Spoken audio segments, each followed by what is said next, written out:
Do you think someone should advise specific content creators? Hate, communalism, effortlessness, vulgarity, फजूल vlogging of social media ये जो कर रहे हैं. Like in Chinese government choose what to show to people. आपके ख्याल में पाकिस्तान का फ्यूचर किस चीज़ पर डिपेंड करता है? Oh my God, इतना हैवी सवाल पहले ही. ख़त्म कभी नहीं होगा Pakistan. It is a negotiated state. तो ऐसे खाना खुला जब मिल रहा होगा ना, एंटरटेनमेंट मिलेगी ना, तो कोई उसके अलावा कुछ सोचेगा भी नहीं. My wife keeps on cheating with different guys. Oh my God. Recently watched a documentary where a truck driver admits to hiring young boys to satisfy his desire. My bro defends his friends who are involved in this abuse. How? Defend कैसे कर रहा है? Sadly, there are still men out there who think women are just for. Hello friends, welcome to another episode of Real Talk with Raza. Let's go to our first question. आपके ख्याल में पाकिस्तान का future किस चीज़ पर depend करता है? Oh my God, इतना heavy सवाल पहले ही. लीडरशिप की चेंज, सिस्टम रिफॉर्म्स या आवाम की अवेयरनेस? अरे भाई, ये सारी चीज़ें ही रोल प्ले करती हैं ना. मैं एक का कैसे बताऊं? लेकिन अगर चलो इनमें से एक लीनियर एक ऑर्डर बनाएं, या फिर इनमें से मोस्ट इम्पॉर्टेंट चीज़ जो मुझे समझ आती है वो है आवाम की बेदारी, आवाम की अवेयरनेस. क्योंकि कोई सिस्टम, पूरी हिस्ट्री आप खोल के देख ले, कोई भी सिस्टम ऐसे ही चेंज नहीं होता. मतलब कोई ऐसे हीरो कॉम्प्लेक्स से निकल जाएं, कोई हीरो आकर नहीं बोलेगा अरे भाई लोग, आप लोग तो गफलत की नींद सो रहे हो, आपको तो नहीं पड़ी हुई, लेकिन मैं सोचा कि क्यों ना मैं पावर में हूँ और मुल्क को सही कर देता हूँ. ऐसा नहीं होता. प्रेशर जो है ना वो बॉटम टू टॉप आता है. सिस्टम तभी बदलता है, आवाम जो है ना वो क्वेश्चन करने लग जाती है कि ये क्या है, ये सही नहीं है और ये वगैरह. तो तभी सिस्टम सारे जितने भी हिस्ट्री पूरी खोल के देख ले, अपना यूएस के सिविल राइट्स देख ले, अपना क्या था मार्टिन लूथर किंग जूनियर, उसकी मतलब उसकी लीडरशिप में, लीडर भी वहीं से ही पैदा होता है. जैसे अफ्रीका के पूरा अपार्थाइड के ख़िलाफ़ जो नेल्सन मंडेला की पूरी स्ट्रगल थी, तो लोग पहले इकट्ठे हुए ना कि ये क्या है, फिर उनको रिप्रेजेंट करने के लिए एक बंदा जो है ना उन्हीं में से उठता है. लीडरशिप जो होती है ना वो उन्हीं में से उठती है. यहाँ पे तो कार्ड्स चेंज हो रहे हैं ना, कभी ये कभी वो कभी ये, वो कहाँ रिप्रेजेंट कर रहे हैं आवाम को? आम तो सो रही है. तो नीचे से भाई बॉटम टू टॉप जो है ना, I believe bottom to top ही चेंज आता है. पूरी हिस्ट्री में तो इसी तरह ही आया है. देख साउथ कोरिया है, मिलिट्री डिक्टेटरशिप से डेमोक्रेसी की तरफ गए. क्यों? क्योंकि लोगों को चुल बहुत थी भाई, इतनी प्रोटेस्ट की और कहा कि नहीं भाई हमें सीधा करके दो. लेकिन अपना ये ना कि हमारा जैसे वो कहाँ गई मोटी किताब, पाकिस्तान हार्ड कंट्री, 500 पेजेस की किताब है वो, जो तो उसी की आजकल मैं एग्जांपल ज़्यादा दे रहा हूँ क्योंकि वही पढ़ रहा हूँ, वही समझ आ रही है फ़िलहाल तो. वैसे अभी तो ख़त्म कर दिए. खैर, उसमें जो राइटर है नथौल, वो यही कह रहे हैं कि भाई हमारा जो है ना Pakistan, it's a hard country, लेकिन ये फेल्ड स्टेट नहीं है. ऐसा नहीं कि ये टूट जाएगा, बिखर जाएगा, ख़त्म कभी नहीं होगा Pakistan. It is a negotiated state. जुगाड़ पे चल रही है. मैं आपको आसान तरीके से बताऊँ कि जुगाड़ पे सब चल रहा है और सब चला रहे हैं. अब देखिए, करप्ट सिस्टम भी तभी चलता है जब लोग बर्दाश्त करते हैं. लोगों को भी ठीक है, ये जब तक ठीक है चलता होगा ना, तब तक कुछ भी नहीं होता और कुछ भी नहीं होगा. ये है. तो बॉटम टू टॉप भाई, जैसे नहीं किसी पतीले को गर्म करते हैं लिक्विड डाल के, जैसे चलो पानी डाल दिया तो गर्म करते हैं ना, पहले नीचे वाली तेज जो है ना उसमें हरकत आती है, काइनेटिक एनर्जी, नीचे वाले मॉलिक्यूल्स उनको फड़फड़ होती है उनमें ये क्या हो रहा है. फिर वो ऊपर जाता है बॉटम टू टॉप, फिर ऊपर जाके ना वो लेयर सबसे ऊपर वाली तब जो है वो बदलती है. वो वही वाला सीन है, यहाँ से आती है. और आप यूथ को क्या एडवाइस देंगे? भाई यूथ को यही एडवाइस दूंगा कि अवेयर हो जाएं, सेल्फ अवेयर हो जाएं, बस यही है. मतलब हमारे अब हम यूथ जो है ना वो एंटरटेनमेंट में बहुत घुस गई है. वो किसने कहा था, इनको एंटरटेनमेंट दो और सर्कस दे दो. रोमन एम्पायर में ये होता था कि जब भी ये ज़्यादा चूंचा करने लग जाते थे ना, तो एम्परर जो होता था ना वो या तो वो ग्लेडिएटर की फ़ाइट्स करा देता था, यानी सर्कस करा देता था, कोई एंटरटेनमेंट रख देता था, या फिर खुला खाना खुला दे देता था. तो ऐसे खाना खुला जब मिल रहा होगा ना, एंटरटेनमेंट मिलेगी ना, तो कोई उसके अलावा कुछ सोचेगा भी नहीं, सब सुकून से बैठे होते हैं. तो उसमें जो है ना हम इतने पड़े हुए हैं एंटरटेनमेंट में और ये बेसिक चीज़ों में कि nobody thinks beyond these things. तो चेंज जो है ना वो लंबी बातें हैं ये. अच्छे जी कह रहे हैं कि my wife keeps on cheating with different guys. Oh my god, when I confront her she says sorry and then she and that she will not repeat. Should I move on with my life and divorce her? Till now I am thinking of 2 kids we have. Not now, it's too much for me to handle. अच्छा shit. तो bad scene है यार. पहले तो I really feel sorry for you. और बड़ी बात है कि आप इतना कुछ हैंडल कर रहे हो. चीटर्स को तो दोबारा मौका ही नहीं देना चाहिए मेरे ख्याल से. और ये आपका इतना कॉम्प्लिकेटेड सा मसला है. देखें as a father how can you function normally. अगर आपकी मेंटल स्टेट ही ठीक नहीं है तो आप अपने बच्चों को भी कैसे, वो भी एक ब्रोकन फैमिली, ये ब्रोकन फैमिली है जिसको आप ज़बरदस्ती बचा के रख रहे हैं ना, ये वैसे है ब्रोकन फैमिली. ये कुछ कोई टूटी हुई चीज़ हो ना, उनको आप ज़बरदस्ती जोड़ने की कोशिश कर रहे हैं, लेकिन वो है टूटी. जैसे ही आप छोड़ेंगे सब बिखर जाएगा. तो ये वाला सिचुएशन है. आई थिंक इसमें यही है कि आपको सच्चाई को कबूल करना चाहिए. बच्चे भी विद टाइम समझ जाएंगे. आपकी मेंटल हेल्थ ठीक होगी तो आप बच्चों को भी टाइम दे सकेंगे. बाकी और बहुत ज़्यादा पॉसिबिलिटीज़ हो सकती हैं. I don't know if you look for another partner बाद में तो वो भी हो सकता है. But this is not mentally healthy for you. मैं तो कहूँगा कि आप किसी प्रोफेशनल के पास जाएं, उससे बात करें. और ये मैं इतना बड़ा फ़ैसला मेरे से ना सुने. मैं सिर्फ अपनी राय दे रहा हूँ कि ये ज़्यादा देर तक लंबा सस्टेनेबल चीज़ नहीं है आपकी मेंटल हेल्थ के लिए. कि आपको आपका पार्टनर चीट करता जा रहा है विद डिफरेंट गाइज और आप कन्फ्रंट कर रहे हैं, फिर भी ये चीज़ रुक नहीं रही. तो ज़ाहिर है वो ये रिश्ता बहुत खोखला है. इट विल नॉट सर्वाइव लंबे अरसे तक. रज़ा भाई, how to get rid of this thing के कल से करूँगा. बेसिकली प्रोक्रेस्टिनेशन की बात करें, अंग्रेज़ी का वर्ड प्रोक्रेस्टिनेशन, यानी कल पे डाल देना. वो कोट होती थी ना पहले के, जो कल करे सो आज, जो आज करे सो अभी. इस तरह हमने उसको उल्टा कर दिया. जो अभी करे सो आज, जो आज करे सो कल, जो कल करे सो परसों, जो परसों करे तो कभी नहीं. लंबा करो, आगे पे डालो. तो ये प्रोक्रेस्टिनेशन जो है यार, इसको कैसे तोड़ें. इसको तोड़ने के लिए मैं आपको बताऊं कि ये होती इस वजह से, इसकी वजह जो है ना, इसका कॉज, एक बड़ा कॉज है कि हम जो हमारा टास्क होता है ना उसको हम पूरा देखते हैं. जब पूरा देखते हैं तो हमें डर लगता है उससे, और वो उस डर की वजह से हम उसको शुरू ही नहीं करते. फॉर एग्जांपल जब हम चाहते हैं कि हम जिम जाएं, हम देखते हैं कि यार ऐसी हमारी बॉडी होनी चाहिए, तो हम पहले वो तस्वीर देखते हैं कि यार ये बॉडी हमें चाहिए. और फिर देखते हैं यार फिर तो बहुत टाइम लगेगा यार, फिर कौन शुरू करे, चल कल से करते हैं. सही ये, या कोई बहुत बड़ा काम हो, थीसिस लिखना हो, इतनी मोटी किताब लिखनी हो, सही है, तो बंदा कहता है यार इतनी कल से करूँगा. पहाड़ पे चढ़ना हो तो पूरे पहाड़ को जब आप देखोगे ना कि यार इतना बड़ा पहाड़ चढ़ना है, चल ठीक है कल देख लूँगा, उसको नहीं देखो. इस पे जो है ना एक बंदे ने पोमोडोरो टेक्निक निकाली है कि आप छोटे छोटे चंक्स में चीज़ शुरू करो. जब आप छोटे छोटे चंक्स में तोड़ोगे उस पहाड़ पूरे को, आप उस पहाड़ पे देखो कि यार इस पर कितना टाइम लगेगा चढ़ने में. अच्छा 8 घंटे लगेंगे, ठीक है. तो 8 घंटे को अगर मैं 16 टुकड़ों में तोड़ दूं, आधा घंटे की वॉक तो मैं कर सकता हूं. तो आधे घंटे की हाइक है ये बेसिकली. तो you just focus on that आधा घंटा, और उसके बाद फिर रेस्ट लो. ये पूरी पोमोडोरो टेक्निक है कि आपने थोड़ा सा काम करना है, फिर छोड़ देना, रेस्ट करना है, फिर थोड़ा सा करना है और छोड़ देना है. इस तरह ब्रेक्स में उसको चंक्स में तोड़ो. पूरा लंबा देखोगे ना कि ये पूरा बहुत बड़ा आड़ू लगेगा, फिर वो मुश्किल हो जाएगा. प्रोक्रेस्टिनेशन ऐसे तोड़ सकते हैं. ये मेरे लिए तो काम करती है, पोमोडोरो टेक्निक है. इस पर थोड़ा सर्च कर लें, देख लें. और दूसरा ये कि एक प्रोक्रेस्टिनेशन वो वाली भी होती है जिसमें आप टाइम ले रहे होते हो, जिसमें आप सोच रहे होते हो, आगे की जो स्ट्रेटजीज़ है ना वो देख रहे होते हो कि क्या करूं. वो जो है ना उससे कोई मसला नहीं होना चाहिए. अक्सर वो एक क्रिएटिव ब्रेक है किस्म की कि अच्छा अब ये जैसे नहीं कहते, वो शेर जो है पहले कैलकुलेशन करता है, थोड़ा सा पीछे जाता है हमला करने के लिए. तो ये वो वाला है, ये वो वाला जो टाइम है ना कि जब जल्दी नहीं हमला करना होता, थोड़ा सा टाइम लेना होता है. ये वाली जो प्रोक्रेस्टिनेशन है ना, ये प्रोडक्टिव है. इसका गुड सीन है. अगर ये चल रही है ना तो इसको रखो, इस पर गिल्ट फील करने की ज़रूरत नहीं है. बाकी वो वाली है ना जो बैठ के सिर्फ ऑक्सीजन को आप चेंज करें कार्बन डाइऑक्साइड में और कुछ भी नहीं कर रहे, कोई डायरेक्शन ही नहीं है, तो फिर उसको चेंज करने की ज़रूरत है. फिर डायरेक्शन पकड़ें, पोमोडोरो टेक्निक इस्तेमाल करें, छोटे छोटे शुरू करें.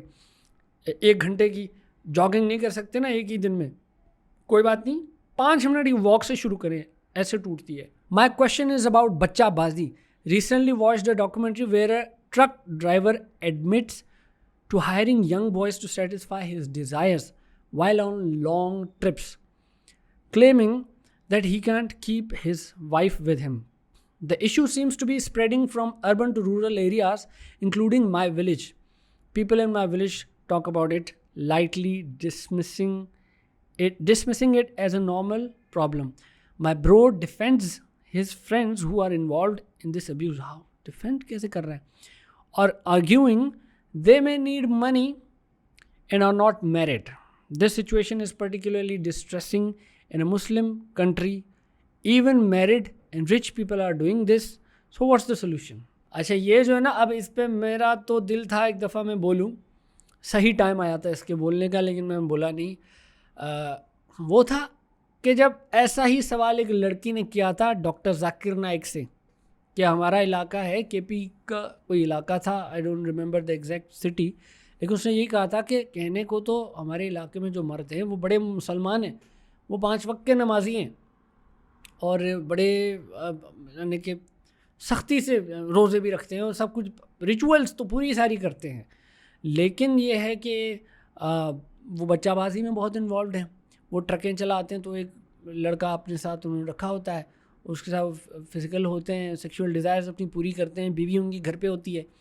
तो इसका क्या सीन है, अब ये क्या है?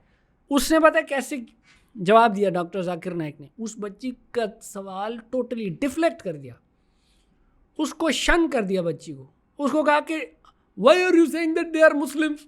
No, they are not Muslims.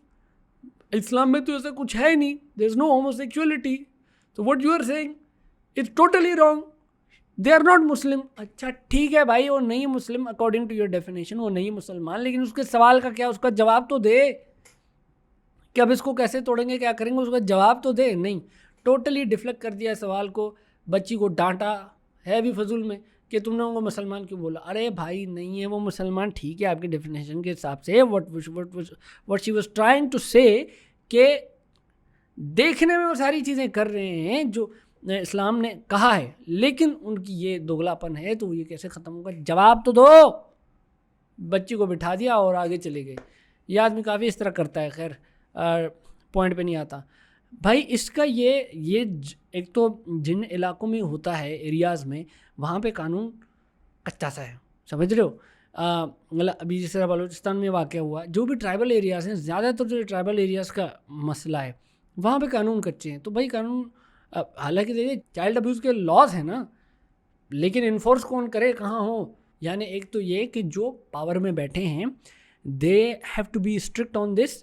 तो एक क्रैकडाउन की तो ज़रूरत है, लॉ को मजबूत करने की ज़रूरत है। दूसरा, अवेयरनेस फैलाने की भी ज़रूरत है इन इलाकों में कि ये जो हो रहा है, ये अब इस अवेयरनेस की इतनी इम्पॉर्टेंस है ना, आपको लग रहा होगा कि ये सिर्फ एमए की बातें हैं। आप ज़रा ये पढ़े, बाली बॉम्बिंग जब हुई थी कब 2002 में या 7 में, बहरहाल जब भी हुई थी, तो इंडोनेशिया ने जो मेजर्स लिए थे वो सिर्फ ये नहीं थे कि ऑपरेशन किया, क्रैकडाउन किया और मिलिटेंट्स को मारा। अलकायदा ने ही करवाया था वो, मतलब वो the group which was doing the terrorism, it was linked to al Qaeda.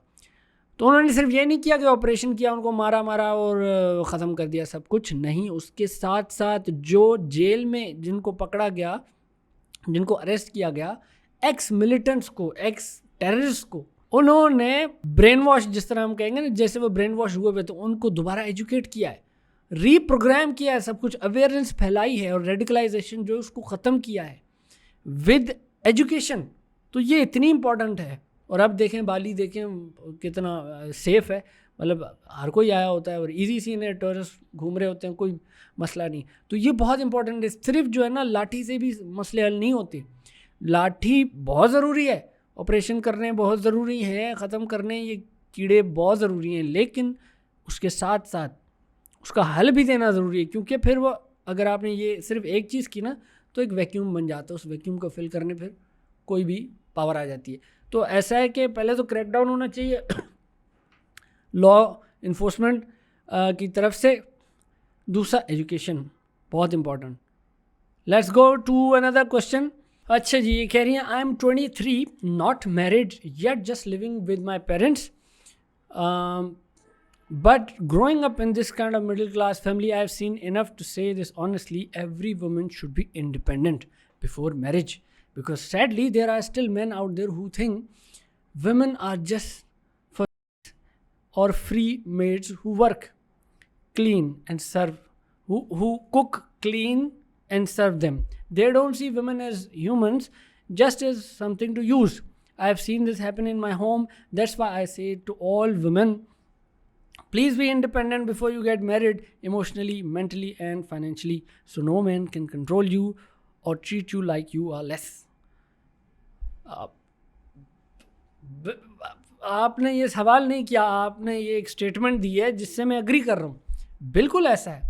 आप ये मसला ये ना कि एक पढ़ी लिखी औरत जो है ना वो पावरफुल औरत होती है और पावर शेयर करना चाहती नहीं है ये सोसाइटी, क्योंकि पैट्रियार्कल एक सिस्टम बना हुआ है. समझ रहे हैं आप?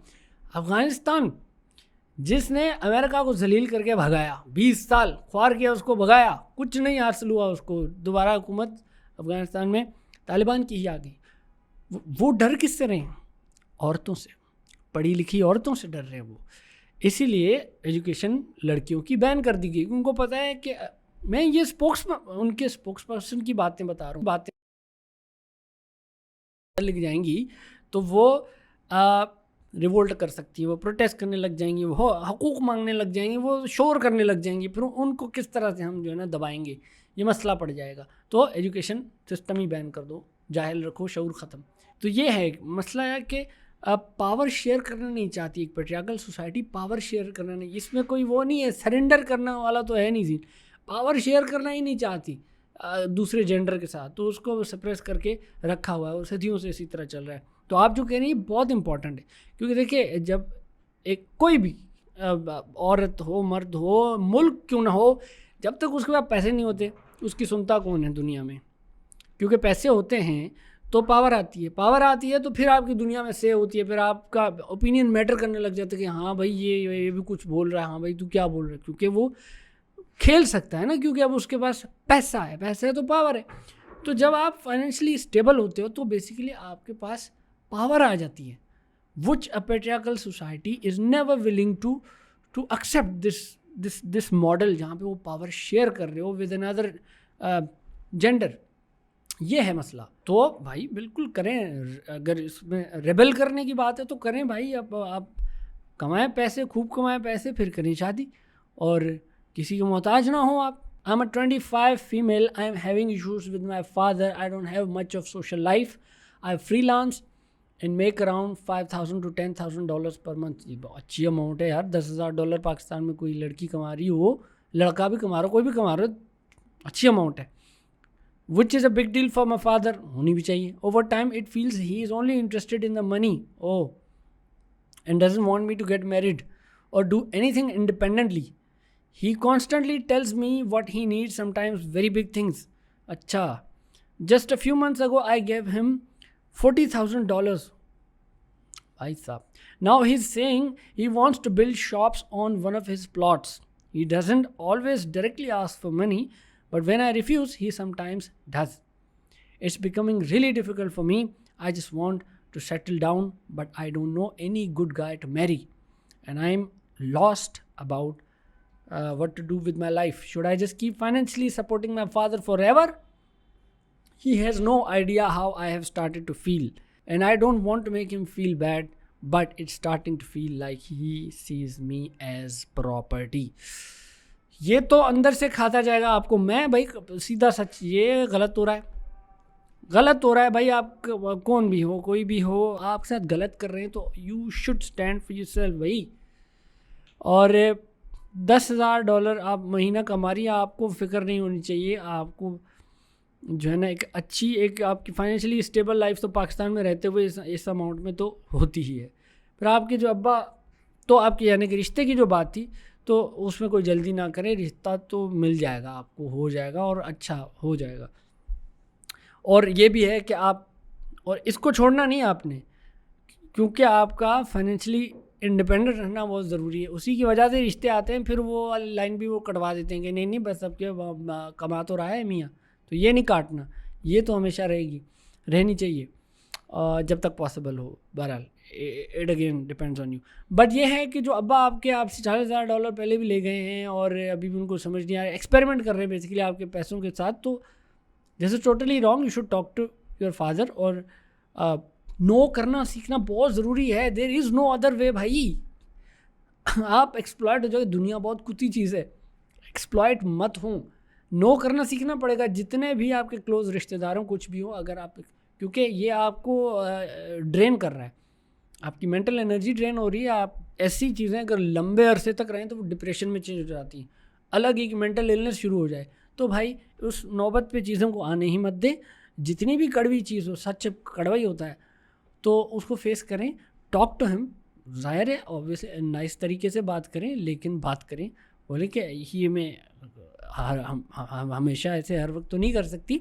आप ऑब्वियसली एक हक है उनका, तो जितना है आप उनको पहले से ही इतना ज़्यादा सपोर्ट करिए, $5,000 $10,000, तो जितना हो सकता है आपसे आप करें। उसके अलावा अपनी लाइफ का सोचें, इट इज़ वेरी इंपॉर्टेंट। इसमें कुछ है नहीं, इसका हल बहुत रैशनल है। तीसरा बंदा आपको सीधा सीधा जो बताता है वो ही सही बात हो। जैसे कि फॉर एग्जांपल एक कोई अगर किसी टॉक्सिक रिलेशनशिप में है तो उसका हल क्या है?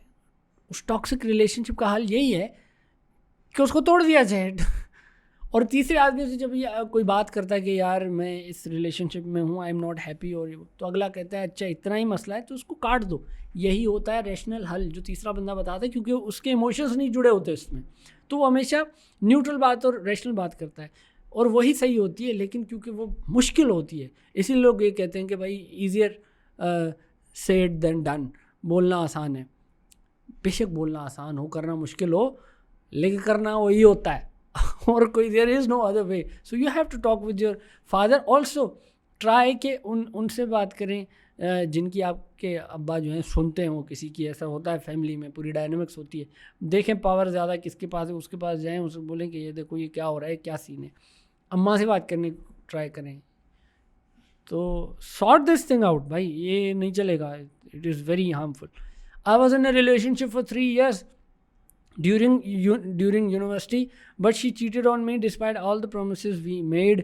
Now I'm happily married, but I still haven't been able to forget her completely. उसको ये भुला नहीं पा रहे ये जनाब जो है अपनी पिछली बंदी को। किसी न किसी चीज़ को देखकर याद आ जाता है, वो भी पानी पीती थी वाली सिचुएशन है। It's so hard for me, feels like I'm cheating with my wife. How can I overcome this?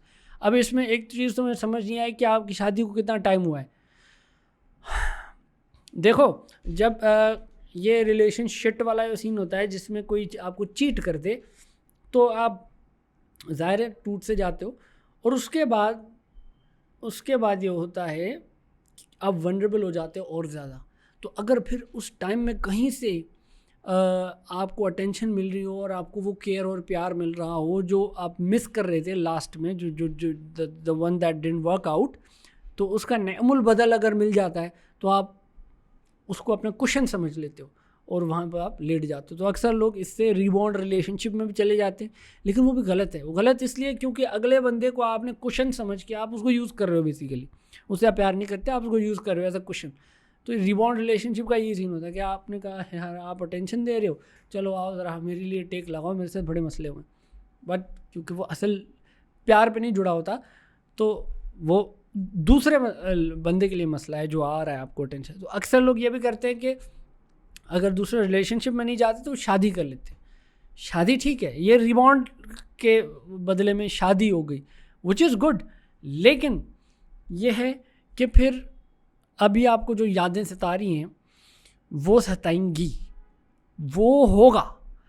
जैसे एक हमारे दोस्त थे, चलो किसी और का पर्सन ए बी करके आपको बताता हूँ। पर्सन ए का दिल टूटा, वो पर्सन बी के पास गया। पर्सन बी जो था वो बड़ा कमाली किस्म का बंदा था, किताबें पढ़ता रहता था, लाइब्रेरी पूरे घर में थी उसकी, तो वो बड़ा शायराना टाइप भी। It was a great man, Sindhi हूँ ना तो मेन निकल जाता है। तो ए ने बी से कहा कि यार मेरा दिल टूटा है, मैं क्या करूँ। बी ने उसको बोला तो जलो सड़ो, यही है, ये प्रोसेस है, इसको जल्दी नहीं बढ़ा सकते आप, फास्ट फॉरवर्ड नहीं कर सकते आप इसको कि अचानक से आपको ख़त्म हो जाए, उसकी यादें ना आने लगें या कुछ भी, लेकिन स्टिल आपको रिस्पॉन्सिबल होना है, आपको उन यादों, उन चीज़ों पे एक्ट नहीं करना. That's the most important thing. आपको बहुत ही कड़वा सच आपको बताऊं तो all the desires, the physical desires और रियल, लेकिन जब तक आप उन पे एक्ट नहीं करते तो आप अपने पार्टनर को चीट नहीं करते. कोई भी आपको अट्रैक्टिव लग सकता है, you can be physically attractive to anybody, this is true shit, but acting on those instincts, that's called cheating. और जब तक आप वो नहीं कर रहे तो आप अपने पार्टनर को चीट नहीं कर रहे. लेकिन थोड़ा सा इस पर आप कंट्रोल रखें. और थोड़ा, अब मुझे पता नहीं चला ना कि टाइम कितना हुआ है, तो ज़ाहिर है अभी अगर 1-2 महीना हुआ होगा तो ये तो चलेगा, ये तो अभी आप उसमें एक फैक्ट्री में जल रहे हैं. और I also feel bad for your wife, अगर उनको टाइम सही नहीं मिल रहा तो उनको टाइम दें, फोकस ऑन हर, आगे ज़िंदगी उनके साथ है. और टाइम गुजरने के साथ ख़त्म हो जाएगा ये भी. अब यह पता नहीं था ना, ये कुछ ही टाइम की बात है, वो याद भी नहीं आनी आपको कहाँ गई. Do you think Muslim unity is possible? ईरानी supreme leader said the unity of Muslims will depend on youth, but the youth has become even more toxic to each other, especially the meme culture. What practical steps you think we can take to unite all Muslims? भाई इस पे मेरी जो राय है ना वो ये है कि ये नहीं है टेक्निकली पॉसिबल. ये नहीं है भाई, भूल जाएं यार. कैसे, मुझे बताएं, आप मुझे बताएं कैसे जुड़ेंगे? इतने ज़्यादा डिवाइड हैं भाई. चलो आहिस्ता आहिस्ता करके. सबसे पहले तो सेक्टेरियन डिवाइड है, ठीक है, ये सुन्नी हो गए, ये शिया हो गए. आपको लगता है सऊदी अरबिया और ईरान कभी यार हो जाएंगे, आपस में दोस्त हो जाएंगे और एक मुस्लिम यूनिटी के बारे में सोचा करेंगे? ये डू यू रियली थिंक कि ये पॉसिबल है? मुझे नहीं लगता. सऊदीया जो है वो अभी मोहम्मद बिन सलमान वो तो और उसको मॉडर्नाइज कर रहा है पूरे सऊदीया को. उसके अलावा उसके बड़े अच्छे ताल्लुकात हैं अमेरिका के साथ. हाँ, इसराइल के साथ वो देखो बाय फोर्स वो कुछ नहीं करते. हाँ, मुंह से बोल देते हैं कि जो गलत हो रहा है, ये गलत हो रहा है गाज़ा में, और ये सारा कुछ हम रिकग्नाइज नहीं करेंगे इसराइल को जब तक कि वो ये ऑक्यूपेशन ख़त्म नहीं करता वगैरह, जो भी है. मुंह से ही बोलते हैं. ईरान की तरह हमले नहीं करते, ठीक है, वो अटैक नहीं करते, फ्रंट पे आके वॉर नहीं करते. तो ये जो है ना, अपने अपने मफादात जो जुड़े हुए हैं ना, वो इस तरह के हैं कि वो इकट्ठे नहीं होने देते भाई. ये सेक्टेरियन डिवाइड जो सबसे बड़ा तो ये है. आपको अगर आपको लगता है कि भाई ये जो है ना सऊदी और ईरान जिस दिन दोस्त बन गए ना उस दिन यूनिटी हो जाएगी, which I think is not going to be possible. और दूसरा ये है कि अब इसमें जो फॉरेन, जैसे बोलते हैं फॉरेन एक्टर्स, उनके भी तो है ना, फॉरेन पावर्स भी तो है ना. ईरान इराक की जंग, दो मुसलमान मुल्क है, ईरान और इराक की जंग 8 साल जो चली है, अमेरिका ने दोनों को हथियार दिए. तो फॉरेन वो भी तो है ना, इंटरवेंशंस भी तो है ना, उनके इंटरेस्ट भी तो जुड़े हुए हैं ना. तो ये पूरा जो जिसको गल्फ स्टेट्स कह लें, मिडिल ईस्ट, तो सुना है कि भाई मिडिल ईस्ट भी नहीं कहना चाहिए क्योंकि कॉलोनाइजर्स कहते थे, उनके हिसाब से ये मिडिल ईस्ट होता था. इससे आगे फिर वो फार ईस्ट और हमारा, तो इसको हम चलो अरब वर्ल्ड कहें, तो गल्फ स्टेट्स कहें, जो भी कहें यार, but you get the point. West Asia भी कहते हैं. अच्छा, तो ये जितने भी मुल्क हैं, अरबों के जितने भी मुल्क हैं, इनमें आग लगी हुई है, सारी आग लगी हुई है. तो ये क्यों आग लगी हुई है? क्योंकि भाई रूस भी आ रहा है बीच में, क्यों तुर्की भी आ रहा है बीच में, अमेरिका भी आ रहा है बीच में, सारे खेल रहे हैं. आपको लगता है ये आपस में जो है यूनिटी करने देंगे? ये नॉट पॉसिबल. और अपना सेक्टेरियन डिवाइड भी इतना बड़ा है कि ये नहीं हो सकता. आप मिसाल दे रहे होंगे जी यूरोपियन यूनियन कैसे जुड़ गया आपस में World War II के बाद. देखें यार, सारे मुल्क अब एक वीज़ा लेते हैं, शेंगन वीज़ा, और सारे यूरोप में हम घूम रहे होते हैं एक ही गाड़ी में. तो यहाँ पे ऐसा क्यों नहीं हो सकता? क्योंकि रीजंस बहुत अलग हैं. वहाँ कॉमन ग्राउंड था प्रॉस्पेरिटी. यहाँ पे आइडियोलॉजीज़ हैं, मसले ये हैं. यानी अगर कॉमन ग्राउंड, एक गोल हो ना कि तरक्की, अगर एक ही कॉमन गोल हो तो फिर यूनिटी होती है, जैसे यूरोपियन यूनियन की. यहाँ पे तरक्की नंबर 1 पे नहीं है, आइडियोलॉजीज़ हैं नंबर 1 पे, उनमें नहीं होती आइडियोलॉजीज़ के. हमारे जो मुल्क है ना वो अल्लाह ही मालिक है. फिर ये मेरा मानना है, बाकी you can differ. People are turning to AI for emotional needs and validation. Don't you think it will affect the communication between real humans and people will grow apart emotionally. बहुत अच्छा सवाल और बहुत अच्छी सोच, बहुत आगे की सोच रखी है आपने। ये मसला अभी का वैसे है नहीं, लेकिन ये क्रिएट होगा अभी तो, क्योंकि एआई थोड़ा सा बच्चा है, अभी नया नया सा है। तो ये इमोशनल वैलिडेशन जो ले रहे होते हैं आजकल के दौर में, देखो आजकल के दौर में सब बिजी हैं। उमर असगर का वाक़या आपके सामने हुआ, ठीक है, 9 महीने हो गए उसको, अपने माँ बाप ही याद नहीं कर रहे, और फिर वो डालते हैं कि कराची के लोग तो बहुत ही बुरे हैं कि किसी ने जो है उसको याद नहीं किया। भाई वो तो अपने इंडस्ट्री में बिजी है ना। खैर, तो लोग इतने बिजी हैं कि ह्यूमन इंटरेक्शन जो है ना, एक दूसरे के लिए इमोशनली अवेलेबल होने वाला जो इंटरेक्शन है वो बहुत कम हो गया। लोग ना इमोशनल डिपॉजिट्स नहीं करते दूसरों के अंदर, समझ रहे हैं आप। कोई शेयर नहीं करता, दिल की बातें कोई शेयर नहीं करता, तो लोग जाते हैं सीधा चैट जीपीटी से बात कर लेते हैं, जो कि ठीक भी है एक लिहाज से, टेम्पररी एक टूल की तरह से। वो आपको बहुत सारी चीज़ें आपको हेल्प भी कर सकता है, लेकिन अगर लॉन्ग टर्म में फिर आप उस पर इतना रिलाई करने लग जाओ कि आपके कोई दोस्त ही ना हो, तो ये तो मसला पड़ जाएगा। फिर तो मतलब आप फिर लोगों से कैसे डील करेंगे। अब ह्यूमन इंटरेक्शन इतनी कम हो जाएगी कि हम इतना डिपेंड, इमोशनली जब डिपेंड करने लग जाएंगे एआई पे, तो ये आगे जाके बिल्कुल मसला होगा। आप ये सही कह रहे हैं। और ये फिर ये है कि आई थिंक ये भी आगे का मसला है ना, तो ये जैसे ही और सीवियर होता जाएगा ना, तो इस पर और ज़्यादा बात की जाएगी। करंटली तो आप यही कर सकते हैं कि सेल्फ अवेयर हो के आपको पता हो कि ठीक है मैं चैट जीपीटी से पूछ रहा हूँ कि हाय मेरा ब्रेकअप हो गया सारा कुछ, लेकिन साथ साथ मेरे दोस्तों का होना बहुत ज़रूरी है। तो दोस्तों का होना या ऐसे लोग जो आपकी बात सुनते हैं उनका होना बहुत ज़रूरी है, उनको ढूंढना बहुत ज़रूरी है। ऐसे लोग बनाएं, इसका जवाब मैं ये दूंगा, ऐसे लोग ज़रूर बनाएं जो आपकी दिल की बातें सुनते हों।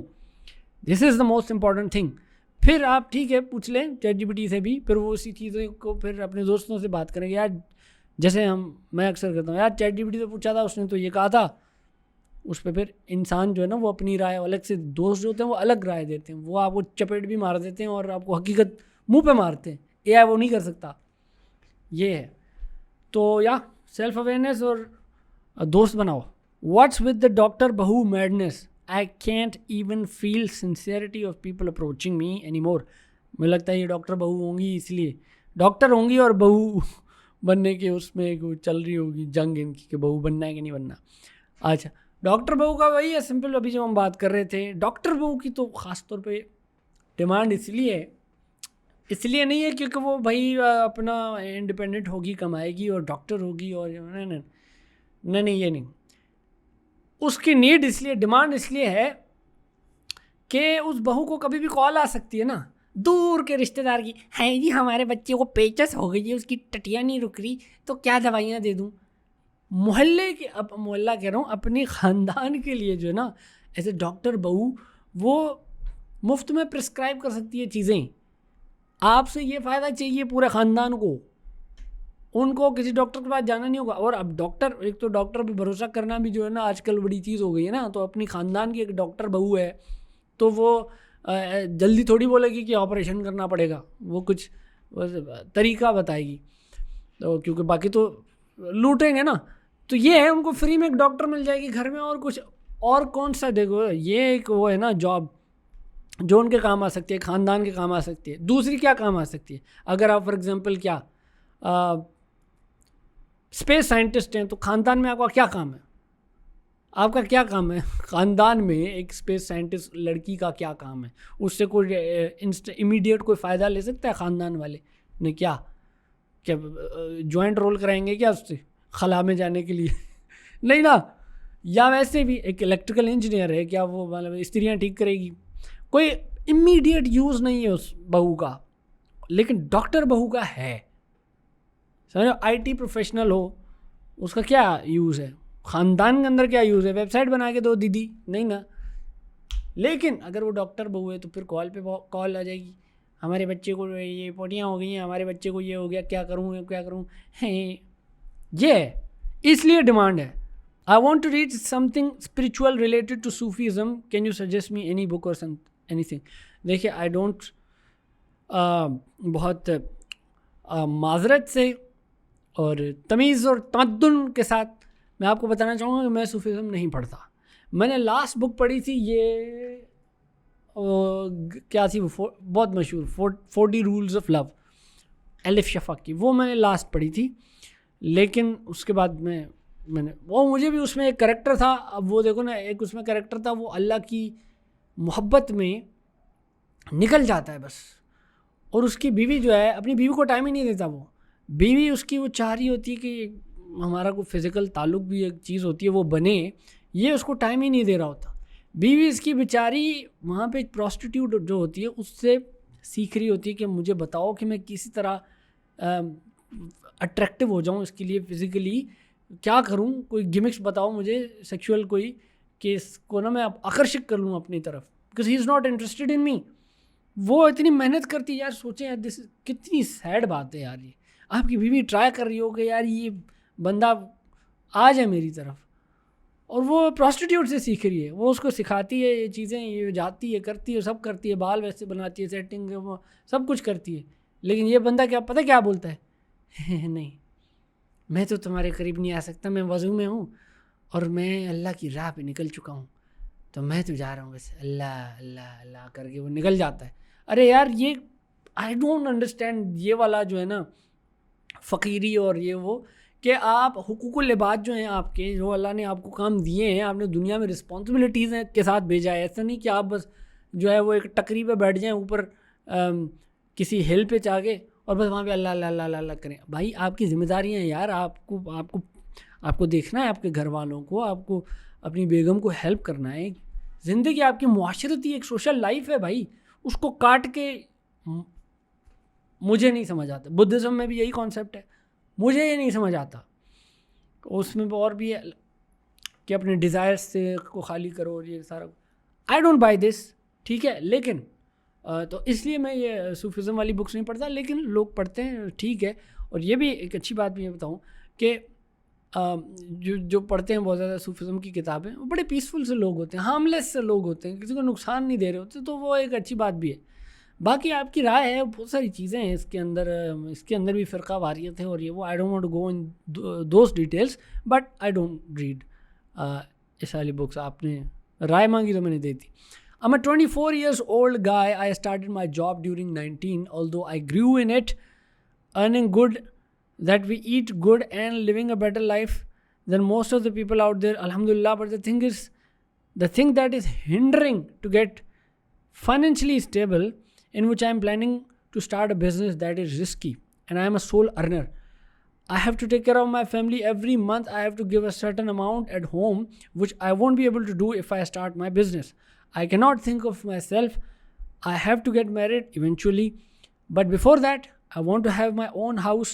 These things cannot be done with 9 to 5 life. I am stuck. Basically ये कह रहे हैं कि भाई मैं 9 से 5 वाली जॉब में स्टक हूँ और एक मतलब वो हैंड टू माउथ वाला सीन चल रहा है सारा कुछ, तो मैं रिस्क नहीं ले पा रहा, कोई एंटरप्रेन्योरशिप नहीं कर पा रहा, कोई बिज़नेस नहीं खोल पा रहा जिससे पैसे ज़्यादा आएँ और बेहतर लाइफ हो सकती है, तो वो नहीं कर पा रहा। यानी कि एक तरफ तो मेरे ड्रीम्स हैं, दूसरी तरफ एक स्टेबिलिटी है जो नौकरी ने दी हुई है, तो अगर मैं ड्रीम्स की तरफ जाता हूँ तो स्टेबिलिटी बिखर जाएगी, वो मैं अफोर्ड नहीं कर सकता। अब मैं क्या करूँ, तो मैं यहाँ पे स्टक हूँ।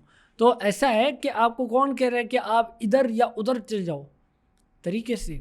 जो भी जीनियस है ना, जिनकी मैं मिसाल, कैलकुलेटेड रिस्क, ऐसा नहीं कि पागलों की तरह ऐसे लीप ऑफ फेथ, बस ऐसे ही नहीं, कैलकुलेटेड रिस्क लेना है। आपको कौन कह रहा है जॉब आपने छोड़ देनी है अभी से? नहीं छोड़ें आप जॉब, क्यों छोड़ें भाई?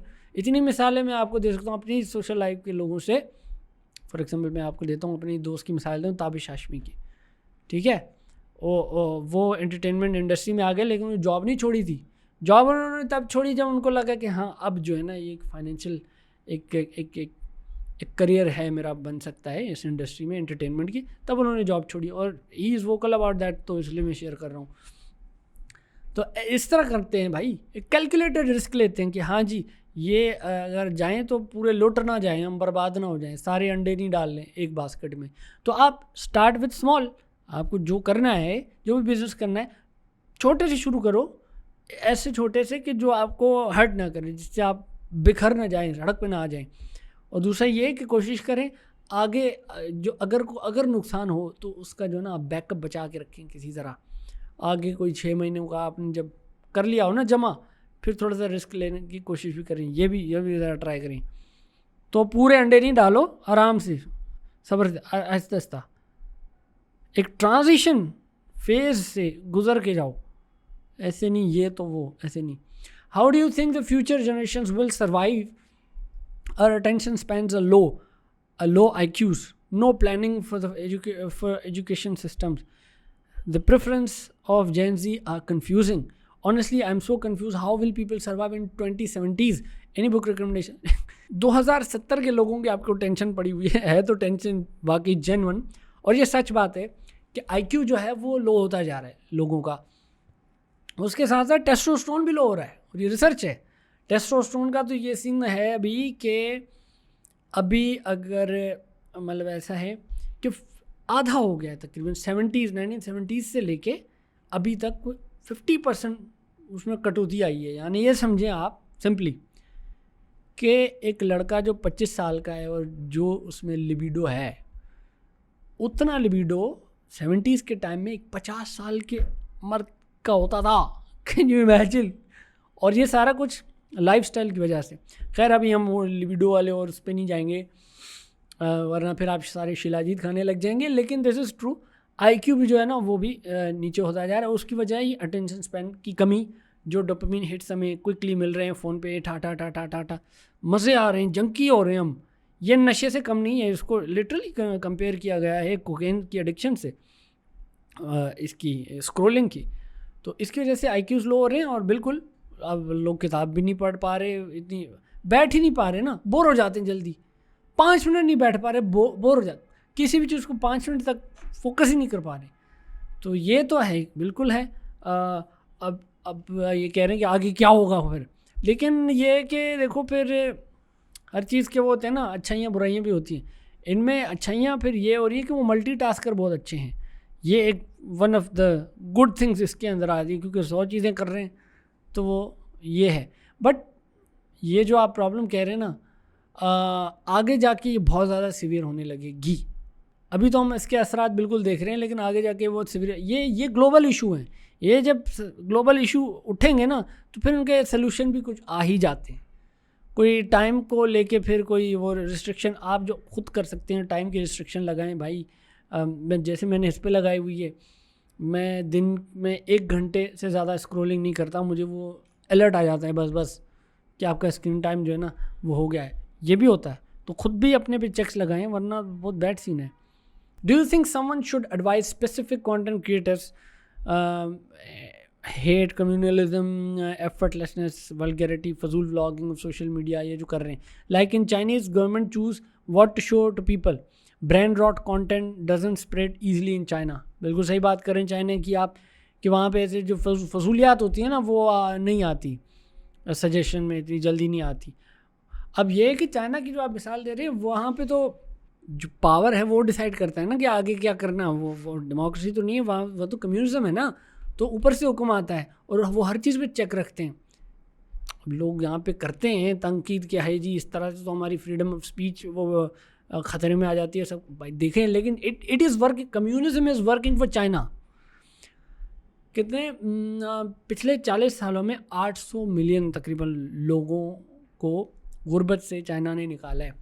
एक्सट्रीम पॉवर्टी से 800 मिलियन लोग गुर्बत से बाहर आए हैं पिछले 40 सालों में चाइना में। तो आप जो भी कहें, there system is working, communism है जो भी है, इट इज़ वर्किंग।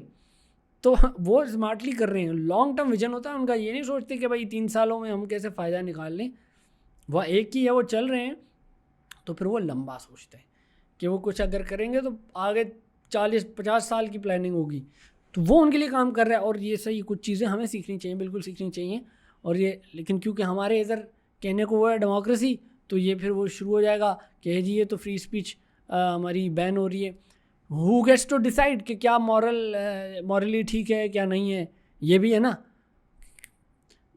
सब्जेक्टिव है ना कि भाई वो जो लोग देख रहे हैं 2-2 मिलियन व्यूज़ दे रहे हैं इन फजूल कंटेंट को, उनके लिए वो नहीं है मॉरल, उनके लिए ठीक है। अब वो 1 मिलियन लोगों को क्या करेंगे, वो बोलेंगे कि भाई ये फिर कौन सी जमहूरियत है कि हम क्यों हमारे फेवरेट यूट्यूबर को बंद कर रहे हो आप, ये भी है ना। तो यहाँ पे ये है भाई, खुद से एजुकेशन फिर से घूम फिर के वही जो सॉरी हर चीज़ का मैं हल आपको ये बता रहा हूँ, but of course it does play a very great part. तो ये सेल्फ अवेयर होना पड़ेगा बच्चे, वो जो है ना पेरेंट्स, उनको जो थोड़ी जिम्मेदारी निभानी पड़ेगी, और देखना पड़ेगा बच्चे क्या देख रहे हो, क्या देखना चाहिए उनको। ऐसे नहीं फ़ोन दे के चले जाते हो, फिर वो देखते हैं फजूलियात ही देखते हैं। Bro, how can we change as a man? We know deep down we have some thoughts we don't like, we don't even listen to them, but the point is they are still there. How can we improve ourselves, make our society and social circle better? ओह 500 सवाल पूछ लिए भाई साहब आपने एक सवाल के अंदर। चलो इसमें एक ही पिक करता हूँ कि आप कि how can we make our self better, बेहतर इंसान कैसे बने मुझसे पूछ रहे आप बेहतर इंसान कैसे बने। वैसे थैंक यू, आपने मुझसे पूछा, मुझे इसके काबिल समझा। लेकिन ये कि आप ये पूछ रहे हो ना, तो पहला तो यही स्टेप है कि वो चेंज का स्टेप ये होता है कि पहले पता होना कि यार कुछ बैड सीन है, कुछ सही नहीं है, ये पहला स्टेप होता है। उसके बाद चेंज आता है। तो पहली जो एक्सेप्टेंस है ना, वो तो आपने कर लिया पार अपने लिए, तो ये तो अच्छा है। अब जो है देखें अब ऐसे और भी लोग ढूंढे सोशल सर्कल, और होता है फजूल लोगों को फजूल लोग मिल जाते हैं, अच्छे लोगों को अच्छे लोग मिल जाते हैं, किताब पढ़ने वालों किताब पढ़ने वाले लोग मिल जाते हैं। हर किसी को जो है ना अट्रैक्ट करते हैं एक दूसरे के को, ऐसे जो लोग होते हैं। तो ऐसे मिल जाएंगे आपको लोग। अपने आप को इम्प्रूव करना है, ऐसे ही करें, पढ़ें भाई, पढ़ें बस पढ़ें। तो ये थी हमारी वीडियो, आई होप आपको अच्छी लगी होगी। और बाकी नीचे कमेंट में लिंक मैंने दे दिया है, वहाँ पे और भी सवाल आप कर सकते हैं जिनके हम अगली वीडियो में जवाब देने की कोशिश करेंगे। तब तक के लिए मैं निकलता हूँ, मुझे दें इजाज़त, मैं चला, गुड बाय।